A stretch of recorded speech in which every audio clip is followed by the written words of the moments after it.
A raíz del estreno en Netflix de Ejército de los Muertos, en nuestras amadas redes sociales ha vuelto a haber una oleada de choteo generalizado con Zack Snyder. Al igual que ocurrió cuando se lanzó el Snyder Cut de Liga de la Justicia, muchos le han vuelto a tratar con paternalismo y como si fuese poco menos que un pobre idiota que no sabe hacer ni la O con un canuto. Si eres de los que piensan así, vengo a darte un disgusto, porque en este vídeo voy a intentar equilibrar la balanza y a explicar por qué es y por qué merece ser considerado como un autor en mayúsculas. Y lo voy a hacer analizando las grandes señas de identidad presentes en su filmografía.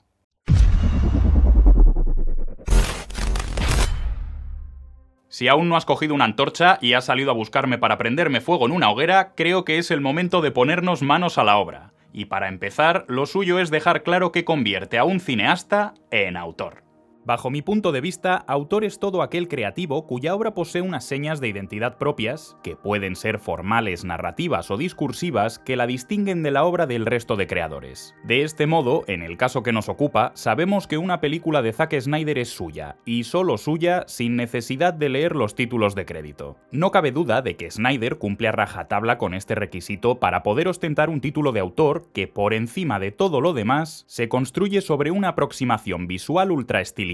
que él mismo ha confesado que es esencial para dar forma a una película sólida y que conecte plenamente con el público, y que viene heredada por su pasado en el mundo de la publicidad y el videoclip, que curiosamente comparte con otro genio menospreciado como es Michael Bay.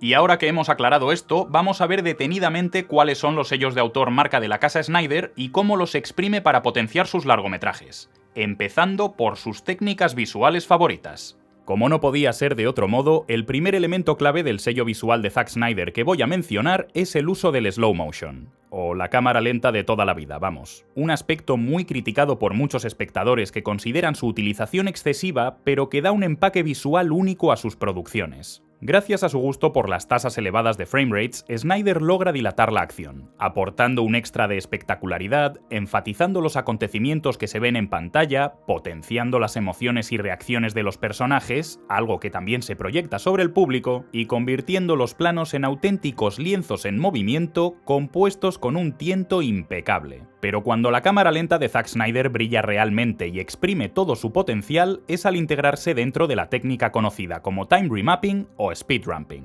Esto consiste en disminuir y aumentar la velocidad del movimiento de un mismo plano para, de nuevo, potenciar emociones o poner un mayor foco en situaciones concretas dentro de una acción, dosificando y subrayando la información que se considera más importante. Dejando a un lado la gestión del tiempo, otra de las filias audiovisuales de Snyder presentes en buena parte de su filmografía es la del snap zoom. Esta técnica consiste en ejecutar zooms in o zooms out de forma muy rápida para centrar la atención sobre una parte concreta del plano y resaltar alguna acción que tiene lugar en él. Esto permite tener montaje interno, pudiendo extraer diferentes tipologías de plano de una única toma sin necesidad de cortar. Además, si se combina con un uso de la cámara más libre, potencia una sensación de realidad próxima al documental, algo que es especialmente visible en El Hombre de Acero, en la que las peleas y la acción parecen estar capturadas por un equipo de cámara metido en medio del conflicto y que tiene que ir improvisando para conseguir rodar todo lo que sucede. Y ya que hemos mencionado el proceso de edición, merece la pena mencionar un uso de montaje muy de agradecer en los tiempos que corren. Cada vez es más complicado encontrar realizadores que sostengan el plano, sobre todo durante sus secuencias de acción. Pero Zack Snyder es una de las excepciones dentro de una realidad en la que el abuso del corte y el caos están a la orden del día. Como muestra, ahí tenemos cualquier set piece de títulos como Batman vs Superman, Sucker Punch o Watchmen, en las que los tiempos de lectura y la duración del plano son superiores a la media en este tipo de producciones.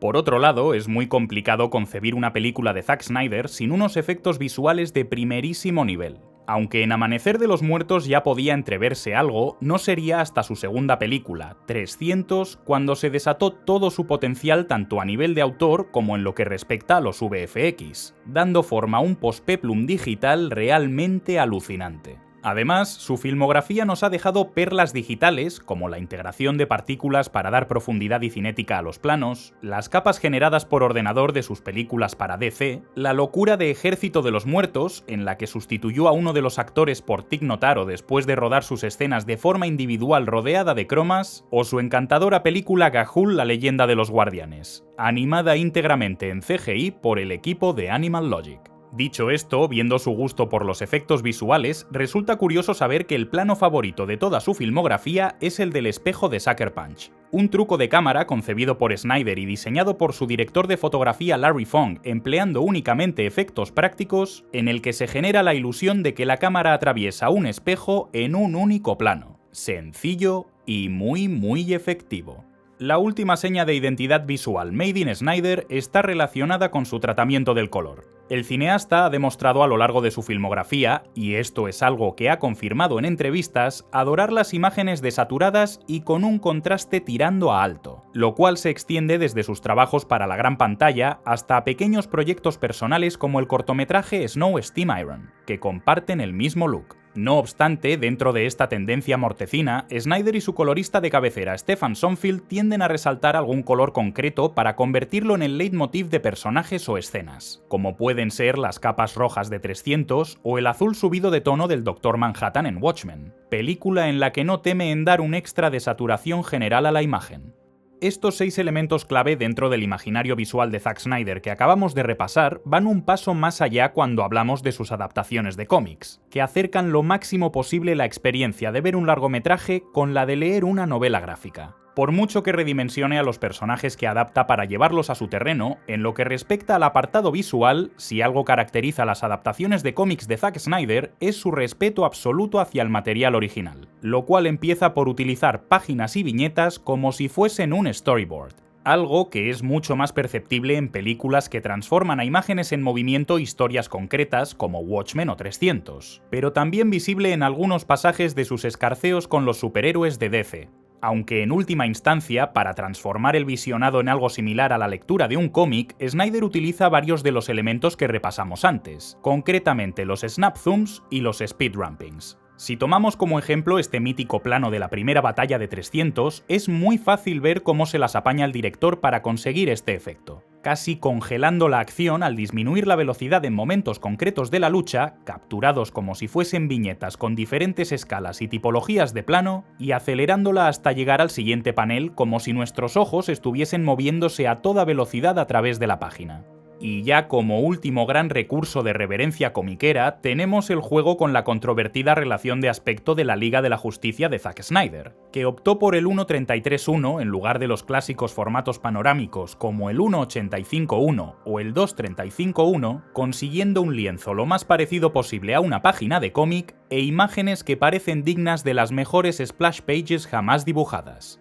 Pero ojo, porque no todos los sellos autorales del bueno de Zack Snyder son visuales. En lo que respecta a la narrativa, también podemos encontrar una serie de pilares básicos constantes a lo largo de su filmografía. El primero de ellos es, por supuesto, las secuencias de créditos. En estas breves historias condensadas en pocos minutos, el director, además de asentar el tono del largometraje que está a punto de comenzar, encuentra una herramienta perfecta para presentar el contexto, las peculiaridades y los personajes que habitan en el mundo en el que se ambienta la historia. Por ejemplo, en Amanecer de los Muertos se relata cómo ha estallado el apocalipsis zombie en todo el mundo, en Watchmen se nos da una lección de historia sobre la Estados Unidos alternativa en la que transcurre la cinta, en Sucker Punch y Batman vs Superman se nos explica el backstory de sus protagonistas Baby Doll y Bruce Wayne, o en Ejército de los Muertos se hace un poco de cada, narrando el status quo de Las Vegas infestada de zombies mientras se presenta a su grupo de personajes principales. Varias de estas secuencias de créditos tienen algo en común que también podríamos etiquetar como un sello marca de la casa, y ese es el uso de la música.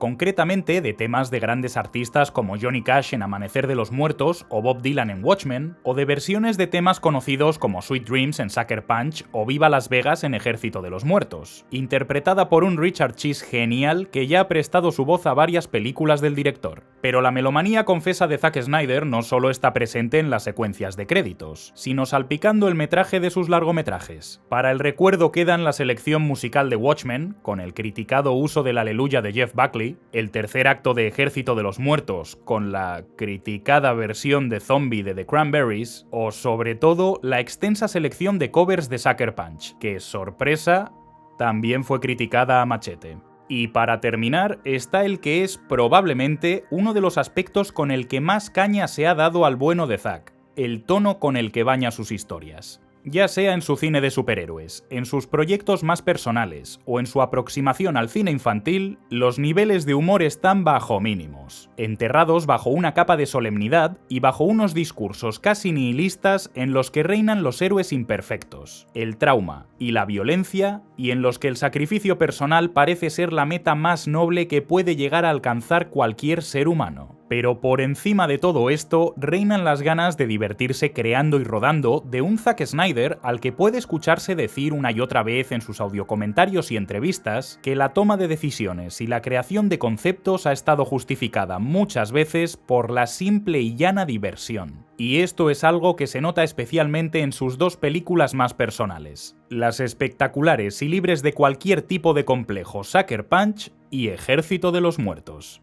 Damas y caballeros, estos han sido mis argumentos para defender la figura de Zack Snyder como un autor al que respetar y del que, aunque pueda no parecerlo a simple vista, tenemos muchísimo que aprender. Y si aún seguís por aquí y no estáis de camino con las antorchas, voy a aprovechar para pediros que nos contéis en los comentarios cuáles son vuestras películas favoritas de Zack Snyder y de qué otros directores os gustaría que hablase en próximos episodios. Yo, por mi parte, voy a ir despidiéndome.